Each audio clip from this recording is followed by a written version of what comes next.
Hello and welcome to ई अध्यापन। आज की इस वीडियो में मैं आपके लिए लेके आया हूँ एमबीए फर्स्ट सेम के management concepts and organisational behaviour के कुछ इंपॉर्टेंट क्वेश्चंस जो कि यूनिवर्सिटी ने प्रीवियस ईयर में पूछे हैं। सो चलिए विदाउट वेस्टिंग टाइम स्टार्ट करते हैं। जब आप इस सब्जेक्ट का सिलेबस खोल के देखते हैं तो उसमें आपको सिलेबस काफ़ी लॉन्ग दिखाई देता है।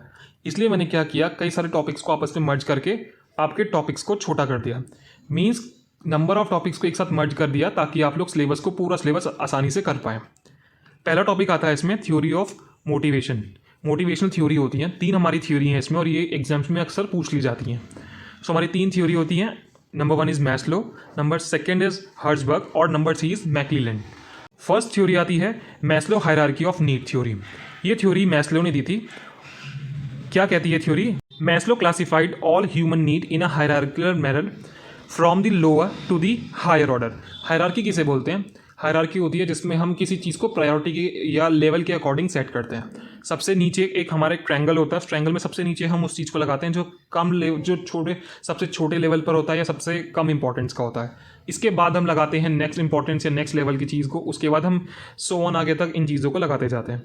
तो मैस्लो ने क्या किया, ह्यूमन की जितनी भी नीड होती हैं इन नीड को एक हायरार्की में सेट किया, from bottom to the top, नीचे से ऊपर की तरफ सेट किया। और इनके ऑर्डर में इसने क्या बोला, once a level of need is satisfied it is no longer serve to motive men।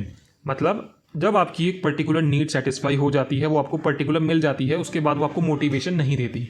आपको अगले लेवल पे पहुंचने के लिए एक नई नीड चाहिए होती है जो आपको मोटिवेशन देगी। इसमें सबसे पहले फॉर एग्जांपल सबसे नीचे आपको साइकोलॉजिकल नीड दी हुई है। मतलब साइकोलॉजिकल नीड में जैसा आपका एयर, वाटर, फूड, शेल्टर, जब आपकी बेसिक नीड पूरी हो जाएगी तो आपको एक टाइम के बाद आने के बाद ये नीड आपको मोटिवेट नहीं करेगी। आपको मोटिवेट होने के लिए क्या चाहिए? अगली नीड चाहिए जो कि होती है सेफ्टी नीड। सेफ्टी नीड जब आपको मिल जाएगी तो आप इसके बाद आगे चलेंगे लव एंड बिलोंगिंग पे। लव एंड बिलोंगिंग मिलने के बाद आप चाहेंगे मुझे एस्टीम मिले।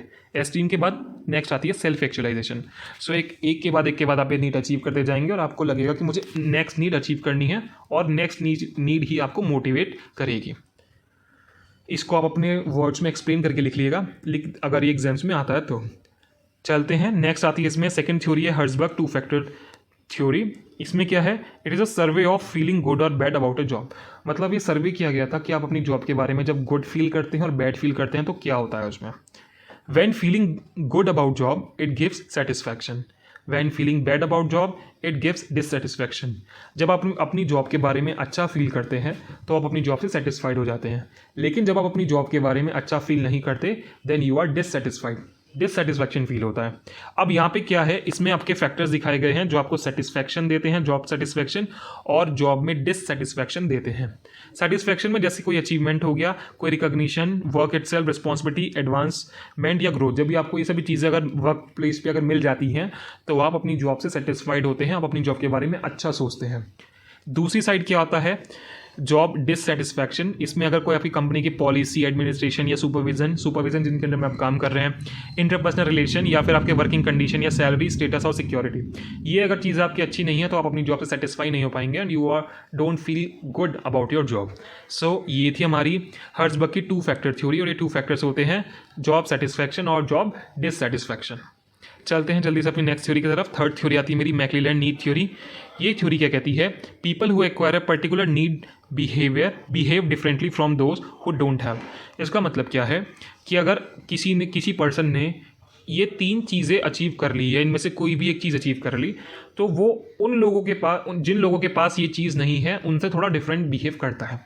फॉर एग्जाम्पल, अभी आप एक कंपनी में एज एन एग्जीक्यूटिव काम कर रहे हैं और आपको प्रमोट करके मैनेजर बना दिया जाए, तो मैनेजर जैसे एग्जीक्यूटिव की तरह पहले बिहेव करता था, वो अब मैनेजर बनने के बाद एग्जीक्यूटिव की तरह बिहेव नहीं करेगा, वो एग्जीक्यूटिव से थोड़ा सा डिफरेंट बिहेव करेगा। और ये 3 चीज़ आती हैं इसमें, पावर, एफिलिएशन एंड अचीवमेंट। जब किसी को पावर मिल जाती है, कोई एफिलिएशन मिल जाता है या फिर कोई अचीवमेंट लाइफ में मिल जाता है, तो जिनके पास वो अचीवमेंट नहीं है या जिनके पास वो पावर नहीं है या एफिलिएशन नहीं है, उन लोगों से थोड़ा सा डिफरेंट बिहेव करता है। ये कहलाती है आपकी मैक्लेलैंड नीड थ्योरी। चलते हैं आगे, इसमें एक और थ्योरी आती है, ये आपकी कन्वेंशनल थ्योरी है, रीइंफोर्समेंट थ्योरी। रीइंफोर्समेंट थ्योरी क्या कहती है? Behaviour is a function of its consequences. मतलब लोग जैसा बिहेव करते हैं वो उनके कॉन्सिक्वेंसेज मतलब प्रभाव, इनके रिजल्ट का इफेक्ट होता है।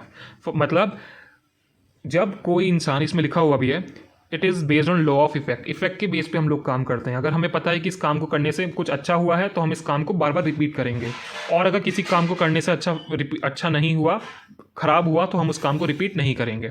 अब इस डायग्राम को समझते हैं। इसमें हमारा जो रेनफोर्समेंट थ्योरी है, इसमें टोटल अपनी चार कैटेगरी में डिवाइड किया गया है। First one is positive reinforcement. Positive reinforcement का मतलब क्या है कि आपने कुछ अच्छा किया और मैनेजर ने उसको अप्रिशिएट किया, मतलब आपको रिटर्न में कुछ अच्छा मिला, तो उसको हम बोलते हैं positive reinforcement. Positive behaviour followed by positive consequences. कुछ अच्छा किया, पॉजिटिव बिहेवियर शो किया आपने, और आपको पॉजिटिव कॉन्सिक्वेंसेस उसके मिले। एग्जाम्पल जैसे मैनेजर प्रेजेस दी एम्प्लॉय, आपने कुछ अच्छा किया, मैनेजर ने आपको फ्रेज किया, आपकी तारीफ करी।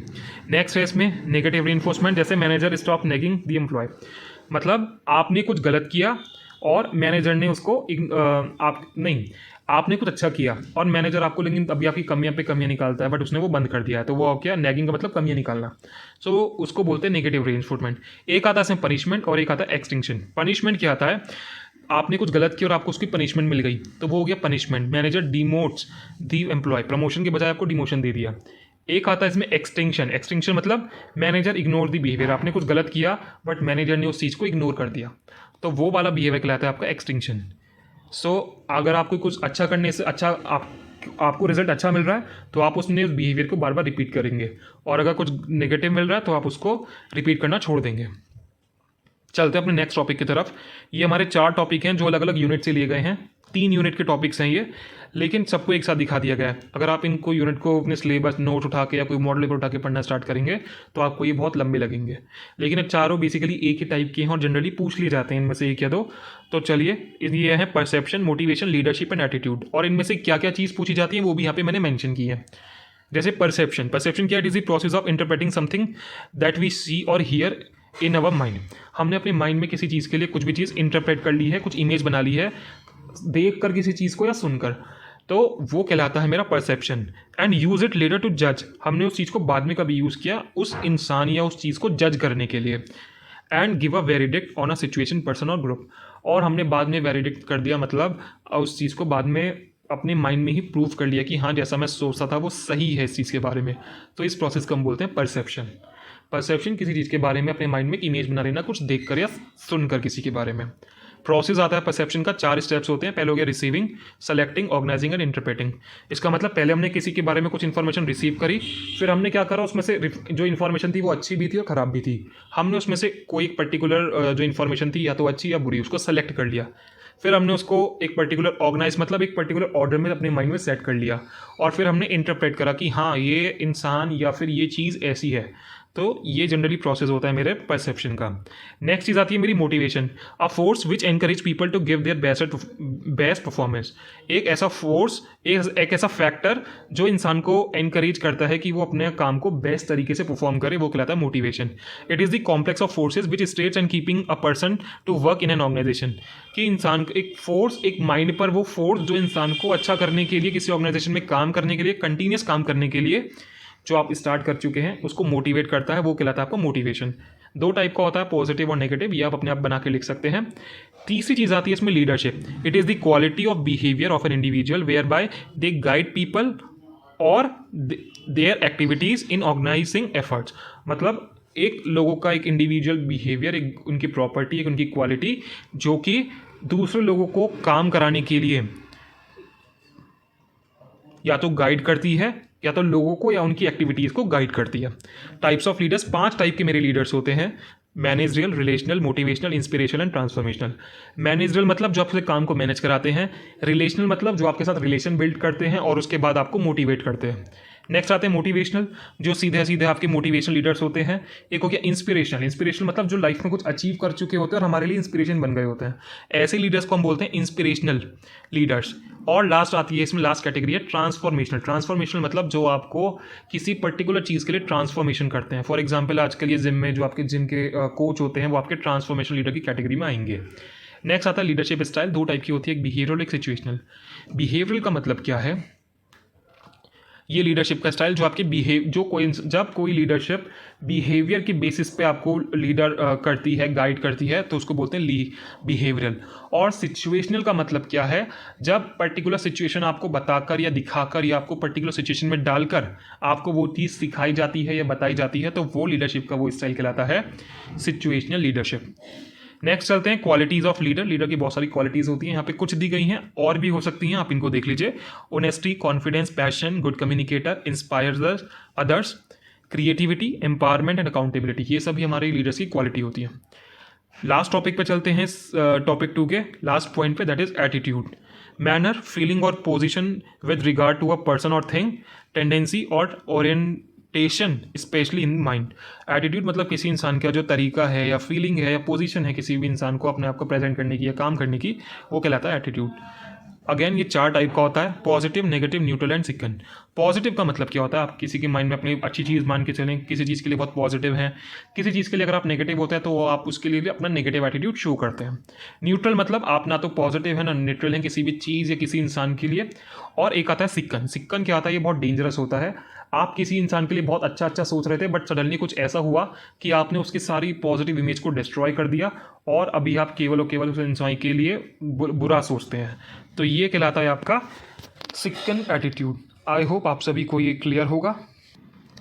यूनिट 1 के स्टार्टिंग की हाफ यूनिट के ऊपर मैं ऑलरेडी एक वीडियो अपलोड कर चुका हूँ, management concept and MCOB unit 1 part 1। उस वीडियो का लिंक मैंने कमेंट सेक्शन में डाल दिया है, आप उसको जाकर चेक कीजिए। उसमें जितने भी क्वेश्चंस हैं वो जनरली पूछ लिए जाते हैं, तो आप उनको प्लीज़ छोड़िए मत ना और उनको करके जाइएगा। अगर आपको वीडियो अच्छी लगी हो तो आप वीडियो को लाइक करें, चैनल को सब्सक्राइब करें और अपने फ्रेंड के साथ शेयर करना ना भूलें।